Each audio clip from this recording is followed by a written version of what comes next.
Welcome to Outback Outdoors. Make sure you like, subscribe, and click the alert to stay up to date on all our new videos.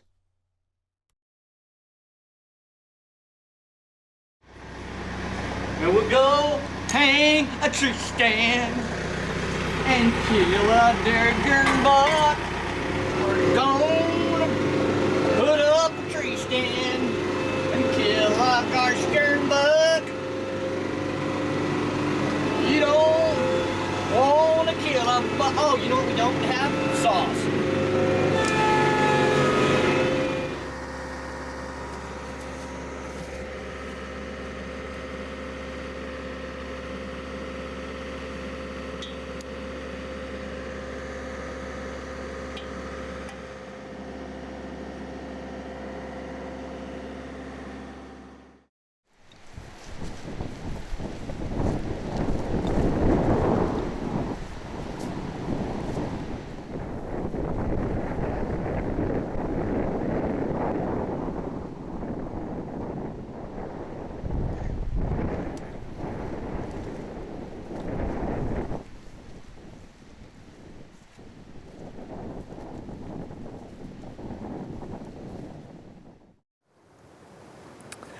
November 11th. It's cooled off today, but we have pretty good wind. Phil's on his way in. He's gonna come hang with us, and then his buddy Andy's gonna come and hunt also through the weekend. I'm ready to see a shooter. I'm ready to see a mature buck. So cooler temps on the way. Gotta be better deer movement, which is gonna be more mature bucks on their feet. Go us.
Finally cold. It's 26 degrees. I think this is the first had this year, or at least this area of Kansas has had this year. I'm expecting a lot more deer movement. I'm on the edge of a bean field. I was looking out just a little bit ago, and 2 does ran out, and a pretty good buck, a wide 8. A wide 8 that we call goal post. The wind is really slight compared to yesterday. The days are running together. They're getting long. You know, you always look back, and sometimes I only have so much time I can hunt. I got family, I got other stuff, right? It just goes to show you that temperatures just do play a part, you know, in deer movement. But now's the time where you gotta get your buttons in the stand, because it could happen at 10 o'clock, it could happen at 1 o'clock. But it's cold. It's cold, and that's good.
I just kind of explained a little bit about what happened. And I was just kind of fiddle farting around with the camera. And I looked to my right, and there's a really good 10-point. Andy is in a blind, probably 150, 200 yards away, around this bend, in this little pocket. So I would assume he went by Andy, or Andy got a glimpse of him. So Andy has passed this 10-point twice, maybe 3 times now if he just passed him again. And this morning before we went out, we saw some trail camera pictures of him, and I said, man, I hope he does not come by me. I don't want to make that decision. And I gotta be honest, if I didn't know about that deer, if we didn't have a consensus that we thought he was 3.5, and that buck showed up and I didn't have any prior knowledge to him, I would have shot that deer. But having seen him for some period of time, we've all come to the consensus that we think he's 3.5. So Andy sees him, has 2 opportunities at him, doesn't kill him. Well, that kind of puts the pressure on me. So again, this morning I said, oh, I hope I don't see him. I look over, and here he's coming on the bean field, edge of the bean field in this timber, right in front of me. So, pat on my back. It's kind of like if you're on a 7-day back country elk hunt, and you've been eating mountain house for 7 days. You know, limited calories, burning 2,500 a day and eating 15. And you get out and you go to McDonald's, let's say,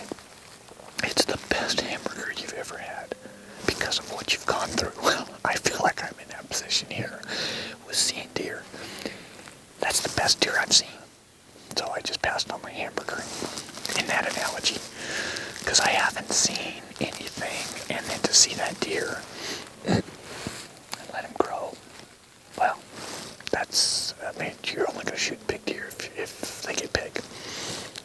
So I think I did the right thing. I feel pretty confident about that. He's a beautiful deer.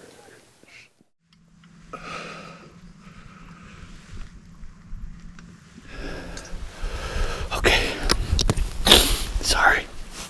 This is a lot to do when dealing with filming yourself. So I just got a text probably 15 minutes ago, maybe even a little longer, that Andy had shot a buck and that he needed some help. And so I said, hey, I can come, it's about 10 o'clock, I'll get down and I'll help you. At the same time, I heard a buck grunt, so I text Phil, I said, don't come get me yet, I just heard a buck grunt. And I turn around and there's a doe, and there's a buck a really good buck on his or her heels with a small buck with him. And he is limping bad. I can only assume that that's the deer Andy shot. So I was just going to shoot the deer again, and I could not get a shot at him coming through here.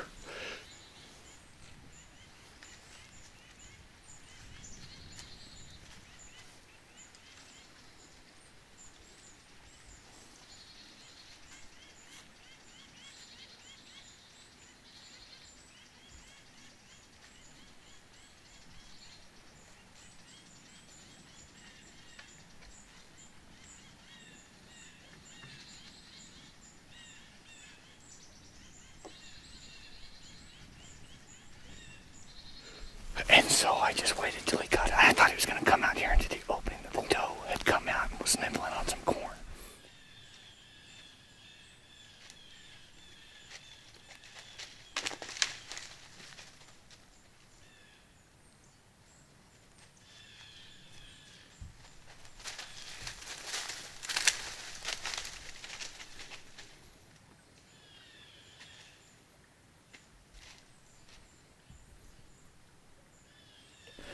The buck comes out, doesn't give me a shot, and then walks straight away from me.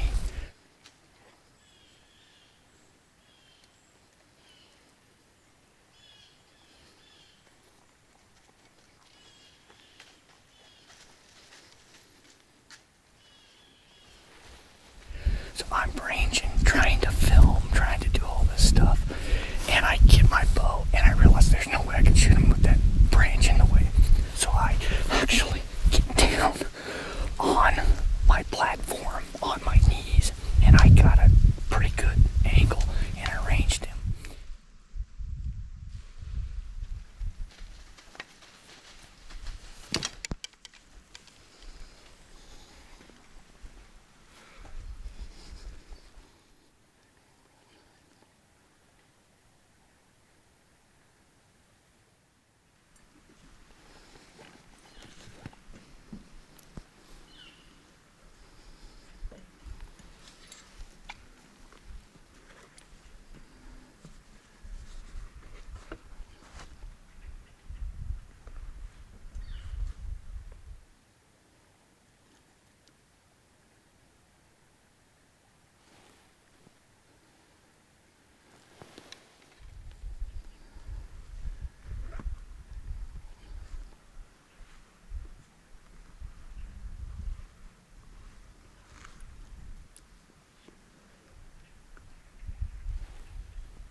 And I shot, and the buck whirled right. But I'm just trying to get a second arrow in him because I'm pretty sure that's the buck that Andy shot. And I heard him crash over there, but I don't know if he went down. I'm gonna meet Phil. So, in a situation where you got an arrow and a buck, you just gotta, in my opinion, you keep trying to put him down as quickly as possible, as ethically as possible. So I'm gonna go over and meet those guys. We'll probably go back and take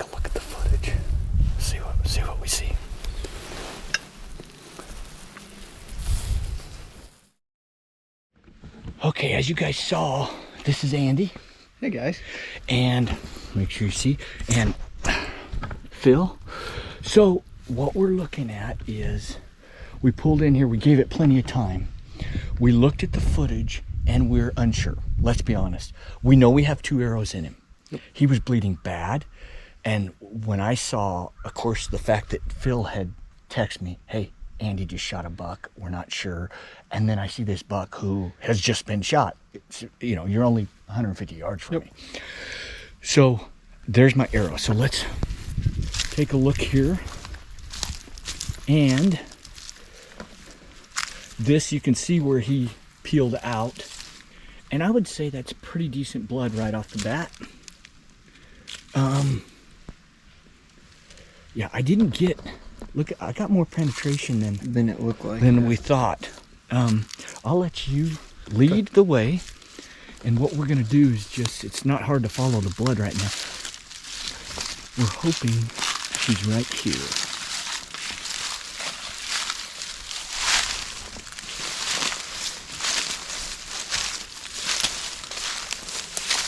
I heard him crash pretty quick. Really good boy. Real good.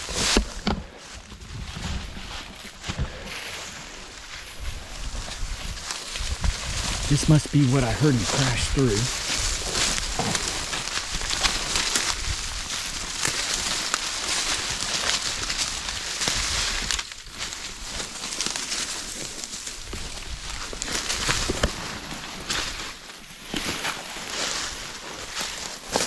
Got him?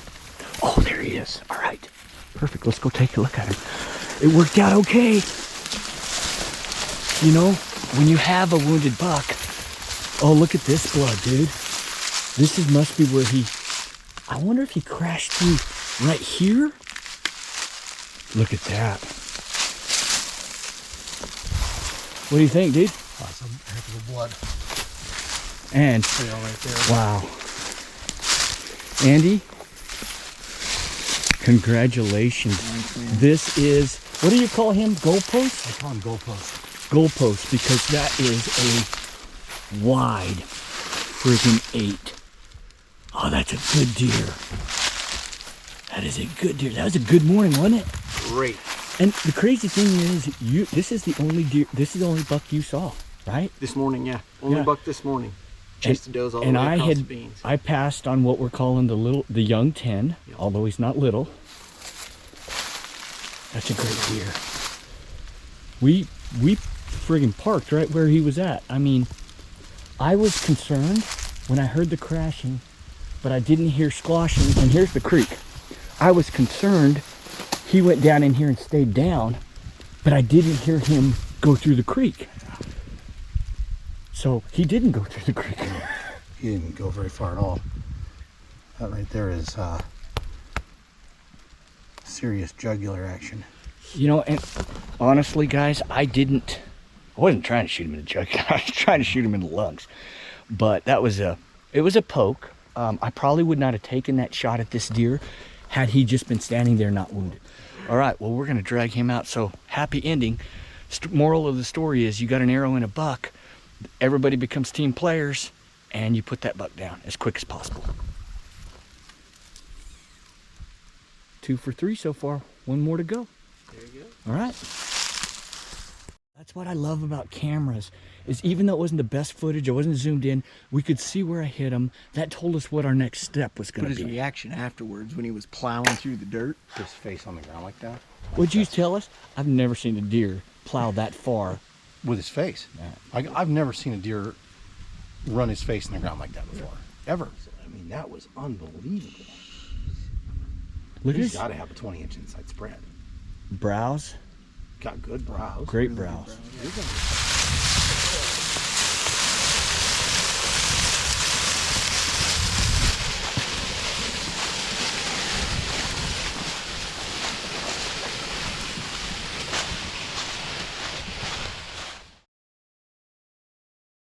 Hey, we just unpacked our fall supply of Wilderness Athlete, and we are excited to announce to you, the viewer, a promotional discount.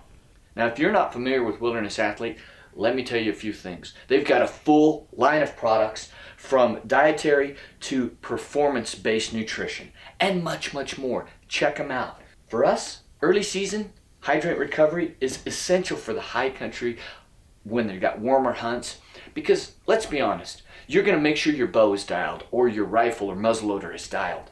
But the most important piece of equipment is you. Why would you not take care of that? So go on wildernessathlete.com, use the promo code OutbackAthlete and get your discount today. Thanks for watching Outback Outdoors. We encourage you to comment below, and as always, like, subscribe, and click the alert to stay up to date on all our new videos.